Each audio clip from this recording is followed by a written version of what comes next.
Joyce with the Pilkington Homestead. Today I'm making burritos.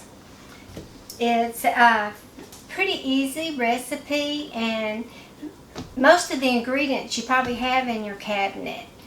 And it's very few things. First thing you do is you need a pound or a pound and a half of ground beef. And I forgot to turn this oven on, so I've got the ground beef in a skillet. And what I'm going to do, the first thing you have to do is just get it nice and brown. Then we're going to add some other things to it. It takes a while to do that, so I'm going to brown it and then come back.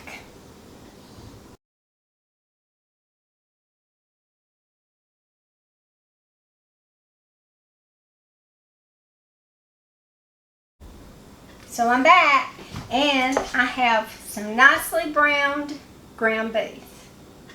What we're going to do next is I'm going to put in one small chopped onion.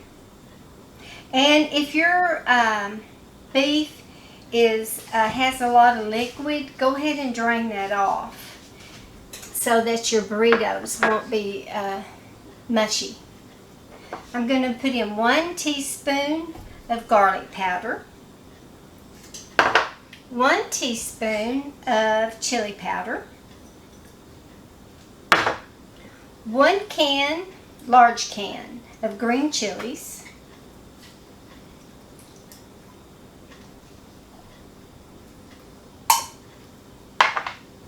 1 can of ranch style beans.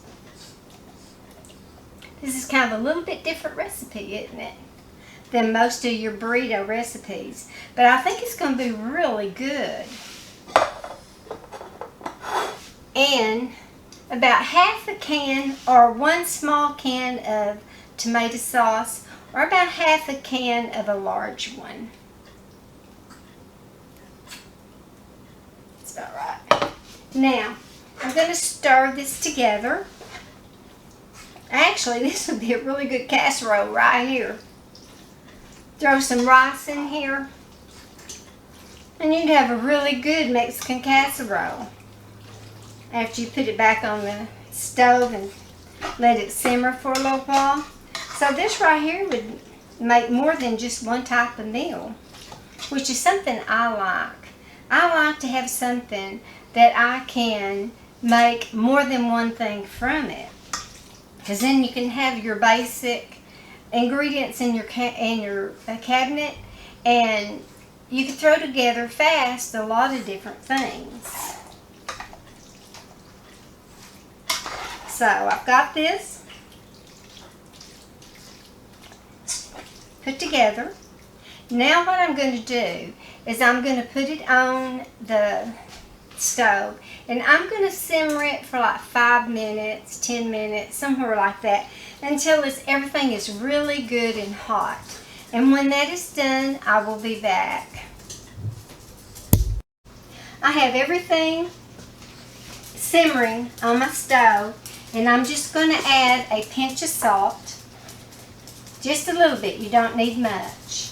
Now I'm going to add a pinch of salt to it and just keep simmering it, and I'll be back.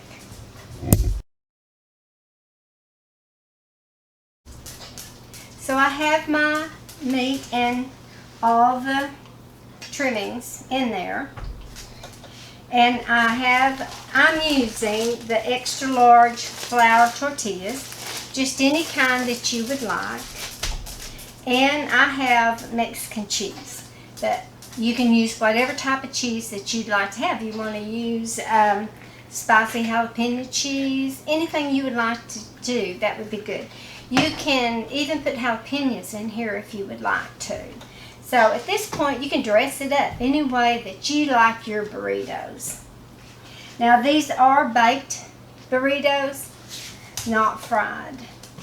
So I'm going to fill this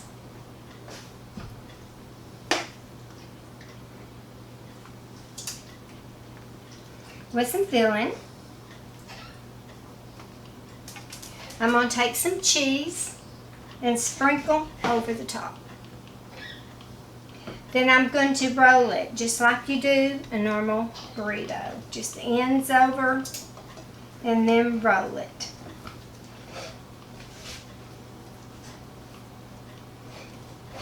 And leave it on that side. Then I'm going to take a piece of foil and I'm going to put it on the foil.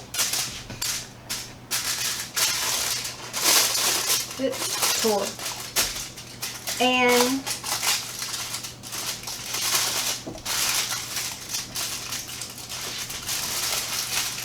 once I get it wrapped in the foil, I'm going to put it on a baking sheet.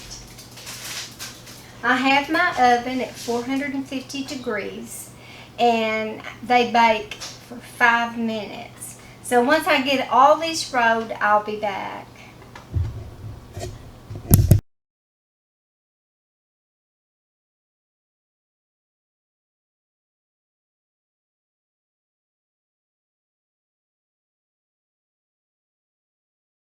I have all of the burritos rolled up, ready to go, and it made 9 really pretty large burritos because I did use the big tortilla.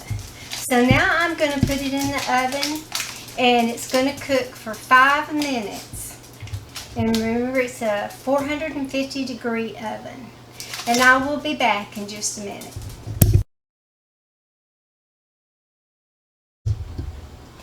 It's been 5 minutes and my timer went off, so I'm going to get them out of the oven and bring them over to here.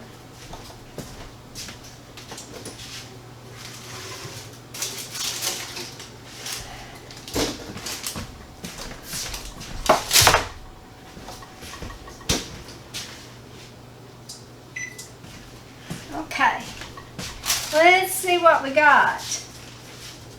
I'll move that over.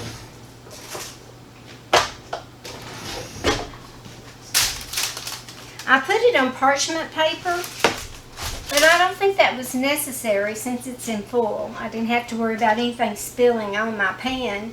That's just a habit. So you wouldn't have to do that. Okay, let's see.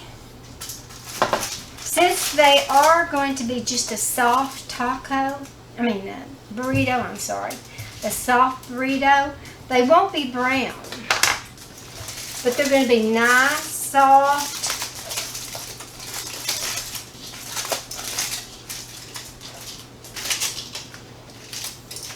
Nice and soft.